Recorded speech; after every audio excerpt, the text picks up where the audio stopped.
Beda. Nak lockdown. Lah, apa mun baabaan kan kun supporter. Kula ban bian ni kan kun supporter. Tanggi bener. Pendukung.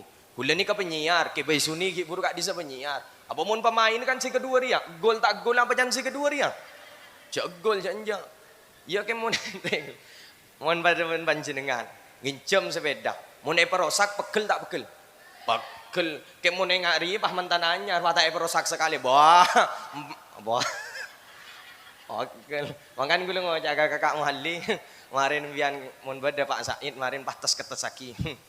Mun tak ngocak ponau tango. Ponau. Senau sih kita majet ponau. Wah, mun gula datang kita bunga. Ke besuni Rabu kita bunga. Wah, ke mun reme kemarin pah ketesaki. Ponau tang. Allah. Siapa nak sarangan ni macam ni? Cek panas rendahin kan. Muslimatan banyak orang bini. Nah, ketika dinto bagian muslimat fatayat NU tadi, bagian muslimatan fatayat NU. Rambut situng bulu.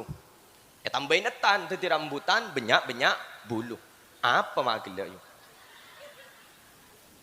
Lu gelo. Mak lebur ngis endin. Apa mak gelo? Lu gelo mak. Apa makna? Ya gula makin ngangkui bahasa Indonesia, aku tak lama ada rambut satu bulu, rambutan banyak bulu, aku tak lama ada maknanya, bener. Engki, padan men orang pelanggan aja. Tadi pagi terjadi angin puting beliung, tak kira paham mun sebab sopo apa angin puting beliung ni jong, bener.